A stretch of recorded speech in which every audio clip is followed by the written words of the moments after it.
Hello बच्चों, कैसे हैं आप सब। आज हम लोग पढ़ने जा रहे हैं पाठ 8 कन्यादान। जी हाँ बच्चों, इस वीडियो में सबसे पहले लेखक का जीवन परिचय, उसके बाद पद के भावार्थ एवं अंत में इस पद के प्रश्न उत्तर को जानेंगे। सबसे पहले हम लोग इस पाठ के लेखक का जीवन परिचय के बारे में जानेंगे। ऋतुराज इसके लेखक हैं। ऋतुराज का जन्म सन 1940 में भरतपुर में हुआ। राजस्थान विश्वविद्यालय जयपुर से उन्होंने अंग्रेजी में एमए किया। 40 वर्षों तक अंग्रेजी साहित्य के अध्यापन के बाद अब सेवानिवृत्ति लेकर वे जयपुर में रहते हैं। उनके अब तक 8 कविता संग्रह प्रकाशित हो चुके हैं, जिनमें एक मरणधर्मा और अन्य, पुल पर पानी, सुरत निरत और लीला मुखारविंद प्रमुख हैं। उन्हें सोमदत्त परिमल सम्मान, मीरा पुरस्कार, पहल सम्मान तथा बिहारी पुरस्कार मिल चुके हैं। मुख्यधारा से अलग समाज के हाशिए के लोगों की चिंताओं को ऋतुराज ने अपने लेखन का विषय बनाया है। उनकी कविताओं में दैनिक जीवन के अनुभव का यथार्थ है और वे अपने आसपास रोजमर्रा में घटित होने वाले सामाजिक शोषण और विडंबनाओं पर निगाह डालते हैं। यही कारण है कि उनकी भाषा अपने परिवेश और लोक जीवन से जुड़ी हुई है। ऋतुराज पद व उनके अर्थ। एत, कितना प्रामाणिक था उसका दुख, लड़की को दान में देते वक्त जैसे वही उसकी अंतिम पूंजी हो।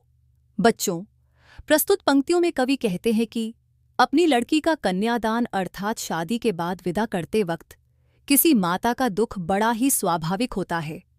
हर माता को यह लगता है कि उसके जीवन की आखिरी जमा पूंजी भी उससे दूर चली जा रही है। बड़े ही लाड़ दुलार से उन्होंने अपनी बेटी को पाल पोस कर बड़ा किया था। आखिर अपनी बेटी के साथ ही तो वे अपने जीवन का सुख दुख बांटती थी। वही तो उनके जीवन की साथी थी, परंतु अब यह साथी भी उनसे दूर चली जा रही है। तो लड़की अभी सयानी नहीं थी, अभी इतनी भोली सरल थी कि उसे सुख का आभास तो होता था, लेकिन दुख बांटना नहीं आता था। पाठिका थी वह धुंधले प्रकाश की कुछ तुकों और कुछ लयबद्ध पंक्तियों की। उपयुक्त पंक्ति में कवि ऋतुराज कहते हैं कि लड़की बड़ी तो हो गई थी, लेकिन पूरी तरह से सयानी नहीं हुई थी, अर्थात दुनियादारी की समझ अभी तक उसमें नहीं आई थी। उसने अभी तक अपने घर के बाहर की दुनिया नहीं देखी थी। उसे जीवन की जटिलता का सामना नहीं करना पड़ा था। उसका जीवन अभी तक बड़ी ही सरलता से बीत रहा था। यही कारण है कि उसे खुशियां मनाना तो आता था, लेकिन परेशानियों का सामना कैसे किया जाए, ये अभी तक नहीं पता था।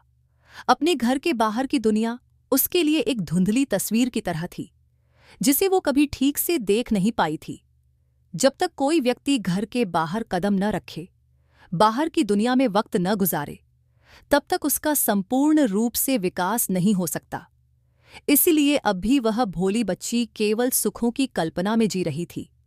3, माँ ने कहा, पानी में झांककर अपने चेहरे पर मत रीझना, आग रोटियां सेकने के लिए है, जलने के लिए नहीं। वस्त्र और आभूषण शाब्दिक भ्रमों की तरह बंधन है स्त्री जीवन के।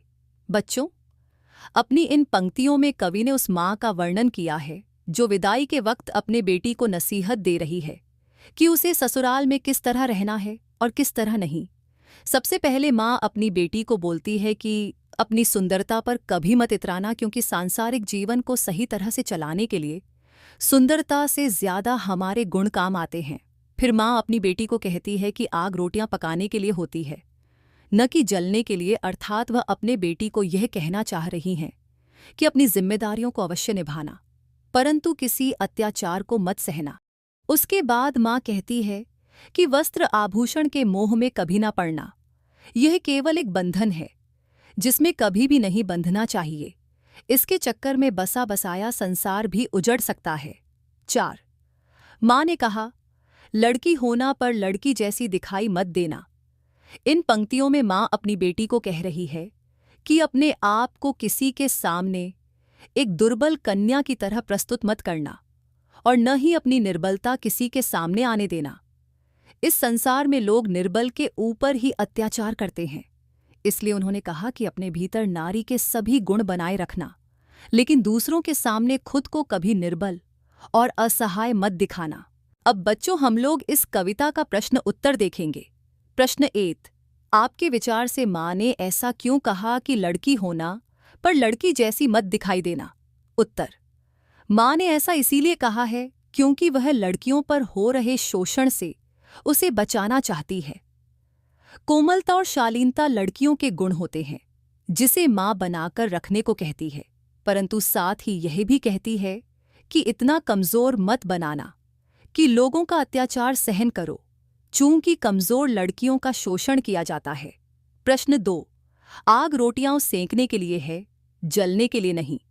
के इन पंक्तियों में समाज में स्त्री की किस स्थिति की ओर संकेत किया गया है? उत्तर: इन पंक्तियों में समाज द्वारा नारियों पर किए गए अत्याचारों की ओर संकेत किया गया है।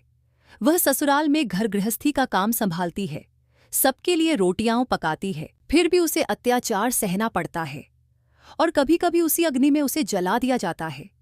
नारी का जीवन कष्टों से भरा होता है।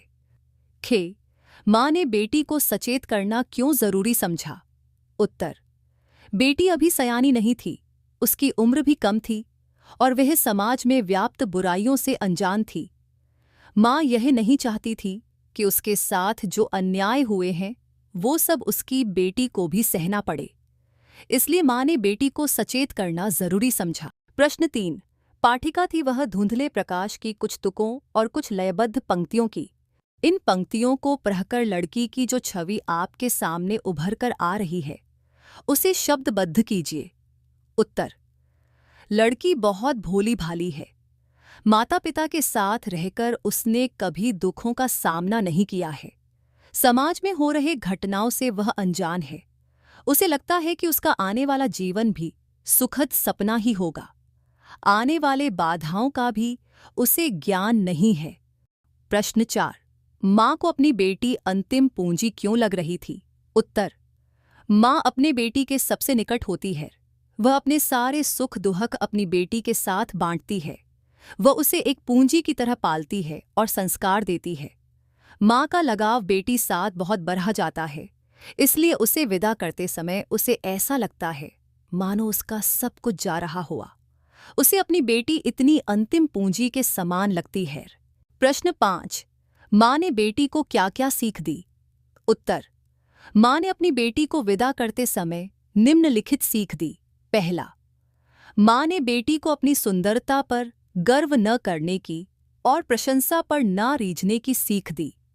दूसरा, खुद को भोली और कमजोर मत दिखाना, नहीं तो लोग नाजायज फायदा उठाएंगे। तीसरा, वस्त्र और आभूषणों के आकर्षण से दूर रहना। चौथा, अत्याचारों के विरुद्ध आवाज उठाना और उनसे दुखी होकर आत्महत्या मत करना।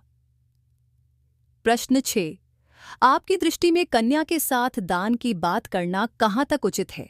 उत्तर: कन्या के लिए दान शब्द का प्रयोग अनुचित और अपमानजनक है। दान वस्तुओं का होता है, व्यक्तियों का नहीं। आप बेटी के साथ माँ पिता का अनन्य संबंध होता है। कन्या की अपनी स्वतंत्रता है। शादी के बाद भी उसका जुड़ाव अपने मायके से बना रहता है। तो बच्चों, यह थी आज का वीडियो को लाइक और शेयर जरूर करें और कौन सा चैप्टर का प्रश्न उत्तर आपको चाहिए ये कमेंट में जरूर लिखें। धन्यवाद।